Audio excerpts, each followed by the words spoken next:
আফলাহা মান যাক্কাহা। বান্দা, তুমি সফলতা খুঁজে বেড়াচ্ছ তোমার বাইরে। সফলতা বাইরে না, সফলতা তোমার ভিতরে। তোমার আত্মা যদি পরিশুদ্ধ করতে পারো তুমি সফল কাম।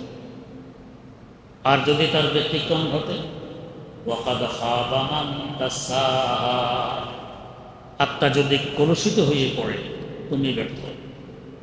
তার মানে সফলতা ব্যর্থতার সম্পর্ক তোমার ভিতরে, বাইরে না। খুঁজতেছ বাইরে, কোত্থেকে সফলতা পাবে? এবার বোঝার বিষয়, আত্মা বিশুদ্ধ করব কিভাবে? কাকে বলবে যে আত্মা বিশুদ্ধ? বোঝার জন্য একটু সূক্ষ্ম কথা মুরব্বীরা খেয়াল করে শুনলে আশা করি বুঝে আসবে। সেটা হল, আল্লাহ রাব্বুল আলামিন আমাদেরকে 10টি বস্তুর সমন্বয়ে সৃষ্টি করেছে। 10 বস্তু, 4টি প্রসিদ্ধ, 6টি অপ্রসিদ্ধ। এই 10 বস্তু যথাক্রমে আগুন, বাতাস, পানি, মাটি। এই 4 বস্তুর সমন্বয়ে একটি ভাব সৃষ্টি হয় যাকে বলা হয় নফস। এই 5 বস্তু আমাদের ভিতরে। আরও 5 বস্তু আছে বাইরে। ওই 5 বস্তু যথাক্রমে রূহ, কলব, সির, খফি ও আখফা। এই 5 বস্তু বাইরে। ভিতরের 5 বস্তু পাশবিক স্বভাবের স্বভাবান্বিত। উপরের 5 বস্তু ফেরেশতার স্বভাবে স্বভাবান্বিত। ভিতরের 5 বস্তু উপরের 5 বস্তুর সাথে যদি, বাইরের 5 বস্তুর সাথে যদি সম্পর্ক রাখতে না পারে, হায়ওয়ান জানোয়ার আমার মধ্যে কোনো ব্যবধান থাকে না। তাই বুজুর্গানের দিন বলেন, আজমাল্লাহ একে পাহারাদারি ওয়াজবাহা ইবনি জোহাম। আজমাল্লাহ একে পাহারাদারি ওয়াজবাহা ইবনি জোহাম। বগজারাজ এসে বাহায়েম কিজমালা একে বগজারি। বান্দা, তোমার সম্পর্ক যদি নূরের তৈরি ফেরেশতাদের সাথে গড়ে তুলতে পারো, উপরে থাকার 5 বস্তুর সাথে যোগাযোগ করতে পারো, তো তোমার মর্যাদা ফেরেশতা থেকে অনেক বেড়ে যাবে। ফেরেশতারা তখন আফসোস করবে, এর মতো মানুষ কেন হতে পারলাম। আর খোদা না করুক যদি এর বিপরীত ঘটে, ওয়ারশাওয়াদ খাসালা তোরা মেসলে বাহায়েম আয় বাশার। ওয়ারশাওয়াদ খাসালা তোরা মেসলে বাহায়েম আয় বাশার। আর আজ হায়ওয়ান সবই হেজে মালায়েক বগজারি। আর হায়ওয়ান জানোয়ারের সাথে তোমার সম্পর্ক উপরের 5 বছরের সাথে সম্পর্ক নেই, তাহলে হায়ওয়ান জানোয়ার থেকে তুমি নিকৃষ্ট। কেন? ছিলাম তো আশরাফুল মাখলুকাত, সৃষ্টির সেরা, সবচেয়ে ভালো, উত্তম। ভালো বস্তু নষ্ট হলে বেশি নষ্ট হয়, খারাপ বস্তু নষ্ট হলে এত নষ্ট হয়। যেমন গরু ছাগল খায় ভুসি, ঘাস, খড় ইত্যাদি। আমরা খাই বিরিয়ানি, কাচ্চি, কালিয়া, কোপ্তা, পোলাও, কোরমা, কত দামি দামি খাবো। গোলসার বানানিতে এক প্লেটের দাম হয় 1000 টাকা। আর গরু ছাগলের ভুসি 1 প্লেট 1000 টাকা বিক্রি হয় না। এই খারাপ বস্তু গরু ছাগলের পেটে যাওয়ার পর, কম দামি বস্তু গরু ছাগলের পেটে যাওয়ার পর নষ্ট হয়ে বেরিয়ে আসে, তার নাম গোবর। আমরা হাতে ধরে গাছের গোড়ায় ব্যবহার করি, খামারে ব্যবহার করি, এমনকি রৌদ্রে শুকিয়ে বাক্করে পাকানোর জন্য লাকড়ি হিসাবে ব্যবহার করি। আর আমাদের যে দামি বস্তু 1000 টাকা মূল্যের প্লেট, আমাদের পেটে যাওয়ার পর যখন নষ্ট হয়ে বেরিয়ে আসে, এটার কি নাম? বলতেও তো গিল লাগে, দেখতেও গিল লাগে, শুনতেও গিল লাগে, গন্ধ সহ্য করা যায়, যাকে বলে গু বা পায়খানা। এত খারাপ কেন? যে গতকালকে ছিল 1000 টাকা প্লেট, আর এখন 1 প্লেট নিলে কেউ 10 পয়সা খরচ করবে না। এত নষ্ট কেন হইল? এটা বেশি ভালো ছিল, তার নষ্ট হওয়াতে বেশি নষ্ট হয়ে গেছে। আর বসি বেশি দামি ছিল না, নষ্ট হওয়াতে বেশি নষ্ট হয়। ভাত যদি নষ্ট হয় পানি দিয়ে ধুয়ে লবণ কাঁচামরিচ দিয়ে খাওয়া যায়। কেউ কেউ বলে খুব স্বাদ। বিরিয়ানি যদি নষ্ট হয় একেবারে পায়খানা যে গন্ধ সেই গন্ধ, সাবান শ্যাম্পু দিয়ে দোয়ার করো এটা খাওয়া যাবে। তো ছিলাম তো আশরাফুল মাখলুকাত, নষ্ট হয়ে গেলে হায়ওয়ান জানোয়ার থেকে অনেক কৃষ্ট। ওয়ারশাবাদ খাসলাত তোরা মিসলে বাহায়েম আয় বাশার কারো আজ হায়ওয়ান সবি এজে মালায়েকে বলজারি। আর যদি ভালো হতে পারে আমার বাইরের 5 বস্তুর সাথে যোগাযোগ স্থাপন করতে পারি তো ফেরেশতা থেকেও আমার মর্যাদা বেড়ে যাবে। এখন বুঝার বিষয় ওই 5 বস্তু কোথায় যার সাথে আমি যোগাযোগ স্থাপন করব। তো বাইরের 5 বস্তু আরশে মুআল্লারও উপরে থাকে। আরশে মুআল্লারও কত উপরে? আমরা এখন যেখানে বসবাস করছি এটি একটি ক্ষুদ্র গ্রহ যার নাম পৃথিবী। আয়তন 20 কোটি বর্গমাইল। এই পৃথিবী নামক গ্রহের সাথে এখানে আরও 7টি গ্রহ আছে। মোট 8টি গ্রহ ঘুরাঘুরি করে যেই এরিয়া নিয়ে, যে জায়গা নিয়ে, এরিয়ার জায়গাতে বলে সৌরজগৎ। এই যে গ্রহগুলো ঘুরতেছে কাছাকাছি অবস্থা না, কারণ কাছাকাছি দিয়ে ঘুরতে গেলে যদি ধাক্কা লাগে তেমন তেমন আমাদের পৃথিবী নামক গ্রহ ঘুরে সেকেন্ডে 20 কিলোমিটার গতিতে, যেমন দ্রুত ঘুরতেছে। আমাদের পৃথিবী নামক গ্রহের সবচেয়ে কাছের গ্রহ মঙ্গল গ্রহ, তাও পৃথিবী থেকে 8 কোটি কিলোমিটার দূরে। এত দূর দিয়ে ঘুরে যাতে ধাক্কা খাওয়ার কোনো কল্পনাও করা যায় না। তাহলে কত বড় জায়গা নিয়ে এরা ঘুরতেছে? এই বিশাল জায়গাকে বলা হয় সৌরজগৎ। আবার এই সৌরজগতের চতুর্দিকে আরেকটি জগৎ বেষ্টনী দিয়ে আছে যাকে বলা হয় গ্যালাক্সি। যারা মহাশূন্য নিয়ে গবেষণা করেন তারা বলেন 15,000 কোটিরও অধিক সৌরজগৎ মিলে একটি গ্যালাক্সি গঠিত হয়। এই সৌরজগৎগুলিও একটি আরেকটির সাথে লেগে নেই। একটি সৌরজগৎ থেকে আরেকটি সৌরজগতের দূরত্ব 33 লক্ষ আলোকবর্ষ, মানে আলোর গতি সেকেন্ডে 3 লক্ষ কিলোমিটার। সেকেন্ডে 3 লক্ষ কিলোমিটার গতিতে চলতে থাকলে 33 লক্ষ বছর যাবৎ চললে যত দূরে পৌঁছবে, একটি সৌরজগৎ থেকে আরেকটি সৌরজগৎ এত দূরে দূরে অবস্থান করে। এভাবে 15,000 কোটিরও অধিক সৌরজগৎ মিলে যে গ্যালাক্সি গঠিত হয়, গ্যালাক্সিটি কত বড়! আবার গ্যালাক্সির চতুর্দিকে আরেকটি জগৎ বেষ্টনী দিয়ে আছে যাকে বলা হয় গ্যালাক্সি গুচ্ছ। 15,000 কোটিরও অধিক গ্যালাক্সি মিলে একটি গ্যালাক্সি গুচ্ছ গঠিত হয়।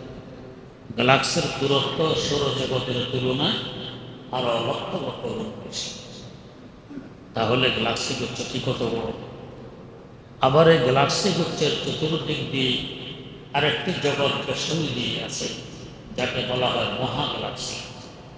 15,000 কোটিরও অধিক গ্যালাক্সি গুচ্ছ মিলে একটি মহাগ্যালাক্সি গঠিত হয়। মহাগ্যালাক্সিটি কত বড়! বিজ্ঞানীরা আশ্চর্যচকিত। মহাশূন্য 15,000 কোটিরও অধিক মহাগ্যালাক্সি আবিষ্কার করে ফেলেছে। এই পুরা এলাকাকে বলে কোররায়ে হাওয়া, বাতাসের জগৎ। সব জায়গায় বাতাস আছে। এর অসংখ্য অনেক লক্ষ কোটি কিলোমিটার উপর দিয়ে বেষ্টনী দিয়ে আছে কোররায়ে জামহারির, ঠান্ডার জগৎ, শুধু ঠান্ডা। এর অসংখ্য অনেক লক্ষ কোটি কিলোমিটার উপর দিয়ে বেষ্টনী দিয়ে আছে কোররায়ে নার, আগুনের জগৎ। এর অসংখ্য অনেক লক্ষ কোটি কিলোমিটার উপর দিয়ে সব কিছুকে ফুটবলের ন্যায় পেটের ভিতরে নিয়ে ঘুরতেছে প্রথম আকাশ। আকাশটি কত বড় হবে চিন্তা করুন। এত কিছুকে পেটের ভিতরে নিয়ে ঘুরবে। তার শরীয়তে হাদিস বর্ণিত আমাদের জমিন থেকে আকাশের দূরত্ব যে পরিমাণ, আকাশটি মোটাও এই পরিমাণ। ভেঙে পড়ার ভয় আছে। আমাদের মসজিদের ছাদ কত ইঞ্চি মোটা? হয়তো 5 ইঞ্চি হবে আমাদের হিসাবে। আমাদের ছাদ আল্লাহ পাক হিসাবে আল্লাহ পাকের ছাদ। তিনি যেমন মহান, তার ছাদও তেমন। এত মোটা ছাদ ভেঙে পড়বে। জমিনে খুশক রোয়া নদ গয়া आसमारा बेसुतू दारद नेगा आसमारा बेसुतू दारद नेगा। কোটি খাম্বা বিহীন অবস্থায় আল্লাহ পাক ঝুলাই রেখেছেন এই মহান আকাশ, ভেঙে পড়ার কোনো সম্ভাবনা নেই। এত মোটা। তার মানে আমাদের জমিন থেকে আকাশের পেট যে পরিমাণ দূরত্বে, আকাশের পিঠ এর থেকে দ্বিগুণ দূরত্বে। এরপরে আবার এই পরিমাণ জায়গা খালি, তারপর দ্বিতীয় আকাশ। ওই আকাশটিও খালি পরিমাণ মোটা। দ্বিতীয় আকাশ প্রথম আকাশকে চতুর্দিক দিয়ে ফুটবলার নিয়ে বেষ্টনী দিয়ে গেছে। প্রথম আকাশকে দ্বিতীয় আকাশের পেটের ভিতরে। তো প্রথম আকাশকে দ্বিতীয় আকাশের সাথে তুলনা করলে একটি ধূলিকণার কোটি কোটি কোটি কোটি ভাগের এক ভাগও মনে হবে না। দ্বিতীয় আকাশটি এত বড়। ওই আকাশটিও ফাঁকা পরিমাণ মোটা। এরপর তৃতীয় আকাশ দ্বিতীয় আকাশকে পেটের ভিতরে নিয়ে ঘুরতেছে। ওই আকাশটিও ফাঁকা পরিমাণ মোটা। এভাবে চতুর্থ আকাশ, পঞ্চম আকাশ, ষষ্ঠ আকাশ ও সপ্তম আকাশ। 7 নম্বর আকাশটি যে 6টি আকাশকে পেটের ভিতরে নিয়ে ঘুরতেছে, ওই আকাশটি কত বড়! এর অসংখ্য গণিত লক্ষ কোটি কিলোমিটার উপর দিয়ে বেষ্টনে দিয়ে আছে সিদরাতুল মুনতাহা। এই পর্যন্ত হল নিম্ন জগতের সীমা। সিদরাতুল মুনতাহা থেকে নিচের দিক নিম্ন জগৎ, উপরের দিক ঊর্ধ্ব জগৎ। আল্লাহ পাকের রাষ্ট্র কত বড়! এত উপরে গিয়ে তার বর্ডার। এর অসংখ্য গণিত লক্ষ কোটি কিলোমিটার উপর দিয়ে বেষ্টনে দিয়ে আছে আমার আপনার আদি বাসস্থান, বাপের বাড়ি জান্নাত। জান্নাতটি কত বড় হবে! এখান থেকে একটি প্রশ্নের উত্তর আমরা পেয়েছি। প্রশ্নটি হলো, ওলামায়ে কেরামের জবানে একটি হাদিস আপনারা শুনে থাকেন, সবচেয়ে নিম্নমানের বেহেশতিকে এক দুনিয়ার সমান কমাস কম 10 দুনিয়া জায়গা দেওয়া হবে। এত জায়গা পাবে কোথায়? নিম্নমানের বেহেশত থেকে যদি 10 দুনিয়ার সমান জায়গা দেওয়া হয়, তো ঊর্ধ্বমানের বেহেশত থেকে তো 10 কোটি দুনিয়ার সমান জায়গা দিবে। এত জায়গা কোথায়? এত বড় বেহেশত জায়গার দান করবে। হাকিমুল ইসলাম আল্লামা কারি তৈয়ব সাহেব রহমতুল্লাহ আলাইহি একবার হযরত জিবরাইল আমিন আলাইহিস সালাম আল্লাহ পাকের দরবারে দরখাস্ত পেশ করলেন যে আল্লাহ, নেককার মোমেন বান্দাদের জন্য বেহেশত সাজিয়ে রেখেছেন, একটু দেখে আসতে মন চায়। কেউ যদি বিলাসবহুল বাড়ি নির্মাণ করে, মানুষ দেখতে যায়, দেখে আসতে মন চায়। অনুমতি দিলেন, ঠিক আছে যাও দেখে আসো। জিবরাইল আমিন প্রবেশ করলেন বেহেশতে। দেখতেছেন কিভাবে? আমাদের দেশের গুরু মানুষের নেই লাঠি বল দিয়ে দিই না, পাখা মেরে ওড়েন। আর দেখেন ওড়ার গতিটা কেমন। বুখারী শরীফের ব্যাখ্যা গ্রন্থ ফজলুল বারীতে উল্লেখ আছে। একদিন তাকে জিজ্ঞেস করা হয় যে আপনার গতি কেমন? বললেন যে একটি ঘটনা বলছি, আন্দাজ করতে পারবে আমার গতি কেমন। এই ঘটনা হলো, যখন আল্লাহর পয়গম্বর ইউসুফ আলাইহিস সালামকে আর ভাইয়েরা কূপে ফেলে দেয়, তখন আমি ছিলাম সিদরাতুল মুনতাহা। কত উপরে মনে আছে? তো ফেলে দেওয়ার পর আল্লাহ পাকের পক্ষ থেকে আদেশ আসলো, ও জিবরাইল, আমার পয়গম্বর ইউসুফকে তার ভাইয়েরা কূপে ফেলে দিয়েছে, তিনি পানিতে পৌঁছার আগে আগে তুমি গিয়ে তাকে তুলে ধরো। হযরত জিবরাইল আমিন বলেন, কূপে ফেলে দেওয়ার পর আদিষ্ট হয়ে সিদরাতুল মুনতাহা থেকে জমিনের কেনানের কূপে এসে তাকে তুলে ধরেছি, তখনও তার পা মোবারক পানি পর্যন্ত পৌঁছতে পারেনি। গতি কেমন! একজন মানুষকে কূপে ফেলে দিলে পানি পর্যন্ত পৌঁছতে পৌঁছতে অন্তত ঘন্টা 10 তো লাগার কথা।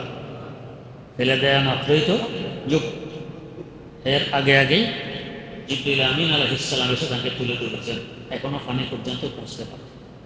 কেমন গতি? এমন গতি হবেই না বা কেন? আমরা আন্তর্জাতিক প্লেনে উড়ি, প্লেন দুইখানা পাখা দিয়ে উড়ি, পাখা হয়তো 100 হাত লম্বা, 30 হাত চড়া হোক, 100 বাই 30 হাত দুইখানা পাখা দিয়ে ওড়ে ঘন্টায় 1000 থেকে 1500 কিলোমিটার গতিতে। আর জিবরিল আমিন ওড়ে 600 পাখা দিয়ে। তার পাখাগুলি কত বড়? মুসনাদে আহমদ বিন হাম্বল একটি বিশাল হাদিসের কিতাব 52 খণ্ডে ছেপেছে। এই কিতাবে একটি হাদিস বর্ণিত যে একদিন রাসূল আকরাম সাল্লাল্লাহু আলাইহি ওয়াসাল্লাম হযরত জিবরিল আমিন আলাইহিস সালামকে বললেন, আপনি তো মানুষের আকার আকৃতি নিয়ে আমার কাছে ওহী পৌঁছাতে আসেন, আপনাকে একটু আপনার আসল আকৃতিতে দেখতে চাই। কত বড়? তো বললেন, তাহলে আপনি পূর্ব আকাশের দিকে তাকিয়ে থাকুন, আমি দেখা দেওয়ার চেষ্টা করছি। এই বলে তিনি বিদায় নিলেন। হুজুর সাল্লাল্লাহু আলাইহি ওয়াসাল্লাম পূর্ব আকাশের দিকে তাকিয়ে বসে রইলেন। দেখতেছেন আকাশ থেকে কালো রঙের একটি পর্দা নিচের দিকে নামতেছে। নামতে নামতে নামতে নামতে জমিনে এসে ঠেকলো, উপরের দিক খালি হল। এভাবে আকাশ থেকে জমিন, দক্ষিণ মেরু থেকে উত্তর মেরু, পুরা খালি জায়গাটি বরফ হয়ে গেছে পর্দা দ্বারা। একটু পর আবার পর্দাটি সরে যায়। কিছুক্ষণ মধ্যে দেখেন হযরত জিবরিল আমিন আগের আকার আকৃতি নিয়ে হুজুরের সামনে। জিজ্ঞেস করলেন, পূর্ব আকাশের দিকে তাকিয়ে থাকলে আপনাকে আসল আকারে দেখা যাবে। তাকিয়ে রইলাম, দেখা তো দিলেন না। বললেন, কেন, কিছুই দেখেননি? একটি পর্দা দেখেছি মাত্র। কেমন দেখেছেন? ও দেখেছি আকাশ থেকে নিচে নামলো, জমিনে এসে ঠেকলো, উপরের দিক খালি হলো না। এভাবে আকাশ থেকে জমিন, দক্ষিণ মেরু থেকে উত্তর মেরু, পুরা খালি জায়গাটি বরফ হয়ে গেছে পর্দা দ্বারা। একটু পর আবার পর্দাটি সরে গেছে, এই তো দেখলাম। হযরত জিবরিল আমিন আলাইহিস সালাম বলেন, ও আল্লাহর রাসূল, এটি কোনো পর্দা ছিল না, ছিল আমি জিবরাইলের একখানা পাখা। এই একটি পাখাকে আসল আকার দিয়ে নিচে নামাইলেন। এতে করে আকাশ থেকে জমিন, দক্ষিণ মেরু থেকে উত্তর মেরু, পুরা খালি জায়গাটি বরফ হয়ে গেছে। আল্লাহ পাক এমন বিরাট বিশাল পাখা আমাকে দান করেছেন, মোট 600 খানা। বাকি 599টি পাখা কোথায় রাখবো, সেই জায়গা আকাশের নিচে নেই। এমন বিরাট বিশাল 600 পাখা মেরে যিনি উড়বেন, তার উড়ার গতি কেমন হবে? এই গতিতে উঠতেছেন, বেহেশত দেখতেছেন, উঠতেছেন, বেহেশত দেখতেছেন। কয়েক লক্ষ বছর উড়ার পর জিজ্ঞেস করলেন, আল্লাহ, বেহেশতের ওই কিনারা আর কত দূরে? এই বেহেশতের 10 দুনিয়া কেন, 10 লাখ দুনিয়ার সমান যদি এক একজনকে দিয়ে দেওয়া হয়, জায়গার টান পড়বে। এরও অসংখ্য উন্নত লক্ষ কোটি কিলোমিটার উপর দিয়ে বেষ্টনে দিয়ে আছে কুরসি। আল্লাহ পাক বলেন, ওয়াসিআ কুরসিয়্যুহুস সামাওয়াতি ওয়াল আরদ। আল্লাহর কুরসি সকল আকাশ এবং জমিনকে বেষ্টনে দিয়ে আছে। কুরসিটি কত বড়! এর অসংখ্য উন্নত লক্ষ কোটি কিলোমিটার উপর দিয়ে বেষ্টনে দিয়ে আছে আরশ, সিংহাসন। আল্লাহ পাকের সিংহাসন কত বড়! যার সিংহাসন এত বড়, সে আল্লাহ কত মহান! এই আরশে মওলার উপরে বেষ্টনী দিয়ে আছে রহমত। আল্লাহ পাক বলেন, আলাবাত রহমতি গজবি, আমার রহমত আমার গজব থেকে অনেক বেশি। তার মানে আরশে মওলার চতুর্দিক দিয়ে রহমতের বেষ্টনী, নূরের দেশ। নূর আর নূর, রহমত আর রহমত। যদি চতুর্দিকে রহমতের বেষ্টনী না থাকতো, আমরা এক ফোঁটা পানি পান করার সুযোগ পেতাম। যেভাবে রাত দিন 24 ঘন্টা নাফরমানিতে ডুবে আছি, এক ফোঁটা পানি পানের সুযোগ পেতাম। চতুর্দিকে রহমতের জন্য পাইতেছি। আল্লাহর এক ওলি বলছিলেন, আয় রব তো কারিমি ও রাসূলে তো কারিমি, আয় রব তো কারিমি ও রাসূলে তো কারিমি, সদ শকরকে হাসতে মমিয়ানে তো কারিমি, সদ শকরকে হাসতে মমিয়ানে তো কারিমি। আল্লাহ, তুমি এক মেহেরবান রহমতওয়ালা খোদা, তোমার হাবিব সাল্লাল্লাহু আলাইহি ওয়াসাল্লাম আরেক মেহেরবান রহমতওয়ালা নবী, যে রহমতওয়ালার মধ্যখানে আমি গুণেগার, আশাবাদী, ফেলে দিতে পারবে। আল্লামা হালি মুসাদ্দাসে লিখেছেন, হামনে কহে ইয়া বদ হ্যাঁ ফেরা ফের হ্যাঁ তোমারে, हमने कहे या बद है फिर आखिर है तुम्हारे, निस्बत बहुत अच्छी है मगर हाल बुरा है, निस्बत बहुत अच्छी है मगर हाल बुरा है। আল্লাহ, নেককার হই আর বদকার হই সম্বন্ধ বড় উজ্জ্বল। তোমার দিকে তাকাইলে আমি তোমার বান্দা, তোমার হাবিব সাল্লাল্লাহু আলাইহি ওয়াসাল্লাম দিকে তাকাইলে আমি তার উম্মত। আশাবাদী, আমাকে ফেলে দিতে পারবে না। এই আরশমালার উপরে যে নূরের দেশ, সহমতের দেশ, ওইখানে বসবাস করে আমাদের বাইরের পাঁচ বস্তু, আমাদের রূপ, আমাদের কলব, আমাদের সির, আমাদের খফি, আমাদের আকফা, এই পাঁচ বস্তু ওইখানে বসবাস করে। এরা হলো নূরান। তো ওই পাঁচ বস্তুর সাথে যদি আমি আমার যোগাযোগ স্থাপন করতে পারি, তাহলে বুঝবো আমার আত্মা বিশুদ্ধ। আর যদি ওই পাঁচ বস্তু পাঁচ জায়গায় আর নিচের পাঁচ বস্তু পাঁচ জায়গায় যোগাযোগ নেই, তাহলে আমার আত্মা কলুষিত। এখন প্রশ্ন, এত উপরের পাঁচ বস্তুর সাথে এত নিচের পাঁচ বস্তুর যোগাযোগ কিভাবে সম্ভব? সূর্য আমাদের পৃথিবী থেকে 9,30,00,000 মাইল দূরে, প্রায় 15 কোটি কিলোমিটার দূরে।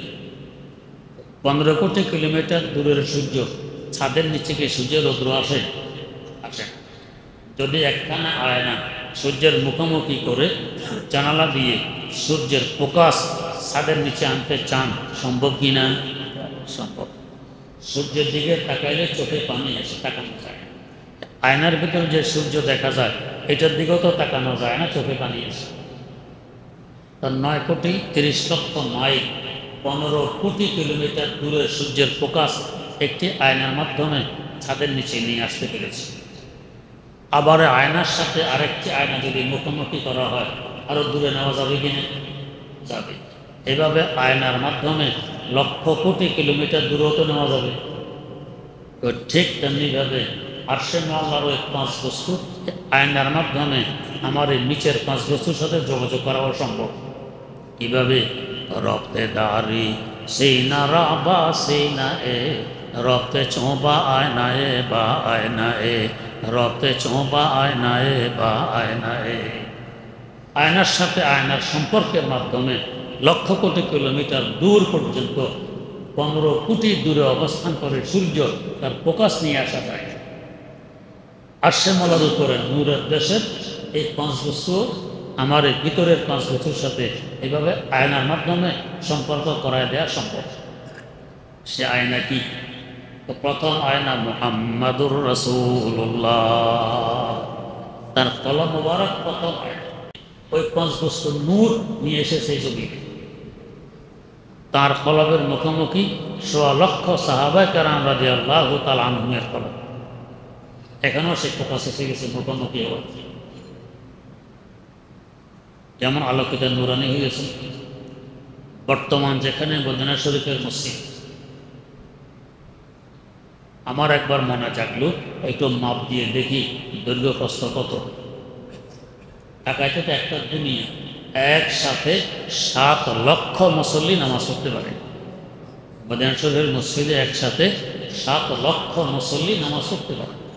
মনে জাগলো দৈর্ঘ্য প্রস্থ একটু মাপ দিয়ে দেখি। মাপতে গেলে মানুষ বলবে পাগল, কোথেকে আসছে মসজিদ মাপ।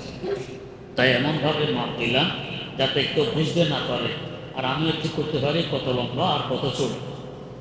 নির্দিষ্ট একটি মাপে হাঁটা আরম্ভ করলাম, এক কোণা থেকে আরেক কোণা। আমার ওই কদমে 2,500 কদম হয়েছে। তার মানে আন্দাজ করলাম 5,000 হাত একদিকে লম্বা। 5,000 হাত কত বড় নিচ্ছে। আমার শেখ মুর্শিদ শেখুল ইসলাম আল্লামা তাকি উসমানী দামাত বারকাতুম বলেন, হযরত রাসূল আকরাম সাল্লাল্লাহু আলাইহি ওয়াসাল্লামের জামানায় এটাই হলো মূল মদিনা। সাহাবায়ে কেরামের বস্তি এতটুকুই ছিল। ওই সাহাবায়ে কেরামের পুত পবিত্রতার বরকতে তাদের বস্তিকে পর্যন্ত আল্লাহ পাক পবিত্র মসজিদে পরিণত করে দিয়েছে। কি পরিমাণ নূর তারা সংগ্রহ করেছেন রাসূল আকরাম সাল্লাল্লাহু আলাইহি ওয়াসাল্লামের মাধ্যমে। সারা দুনিয়ার মানুষ একত্রিত হয়ে কিন্তু আব্দুল কাদের জিলানীর ন্যায় বুজুর্গ হয়ে যায় একজন সাহাবী কতগুলি সমান হবে? সদহাজারা শিবলিও সদহা জুনায়, সদহাজারা শিবলিও সদহা জুনায়, খাকে পায়ে বু হুরায়রা কায় রাসাত, খাকে পায়ে বু হুরায়রা কায় রাসাত। আয়নার সাথে তাদের আয়না মুখোমুখি, দাম বেড়ে গেছে।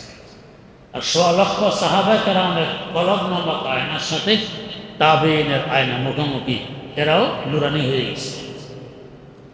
তাবেঈনের কলবের সাথে তাবেঈনের কলব মুখোমুখি, তাই এরাও বিশুদ্ধ হয়ে গেছে। এই জন্যই তো রাসূল আকরাম সাল্লাল্লাহু আলাইহি ওয়াসাল্লাম বলেন, খায়রুল কুরুনি করনি সুম্মাল্লাযিনা ইয়ালুনাহুম সুম্মাল্লাযিনা ইয়ালুনাহুম। জগৎ সৃষ্টির পর থেকে নিয়ে কিয়ামত পর্যন্ত উত্তমতম জমানা আমার এই জমানা, আমার সাহাবাদেরকে নিয়ে শুরু হয়েছে ১১০ হিজরি পর্যন্ত। এরপরে তাবেঈনের জমানা, এরপরে তাবেঈনের জমানা। কেন? আয়নার সাথে আয়না মুখোমুখি। ওখান থেকে আল্লাহ ওয়ালাদের মাধ্যমে, বিজ্ঞ আলেম ওলামাদের মাধ্যমে আল্লাহ পাক সেই নূর, সেই রহমত আমাদের পর্যন্ত পৌঁছাই দিয়েছে। কিয়ামত পর্যন্ত পৌঁছতে থাকবে। যেদিন বন্ধ হবে ওই দিন কিয়ামত কায়েম হবে। বোঝা গেছে বড় সহজ। এমন একজন আত্মশুদ্ধ, যার আত্মা শুদ্ধ, এমন একজন আল্লাহ ওয়ালার সাথে সম্পর্ক রেখে যদি আমি তার পরামর্শ অনুযায়ী চলতে পারি, তার কলবের মুখোমুখি আমার কলবকে বানাইতে পারি, তো ইনশাআল্লাহ এই শত শত কলবের মাধ্যমে আরশের আল্লাহর উপরে 5 বস্তুর নূর আমার মধ্যে বিস্তার লাভ করবে, রহমত আমার মধ্যে প্রবেশ করবে, বলে আমার আত্মা হবে বিশুদ্ধ।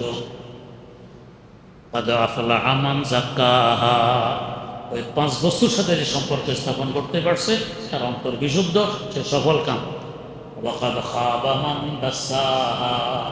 আর 5 বস্তুর সাথে সম্পর্ক গড়ে তুলতে পারেনি, সে ব্যর্থ, যেহেতু তার আত্মা অশুদ্ধ, বিশুদ্ধ হয়।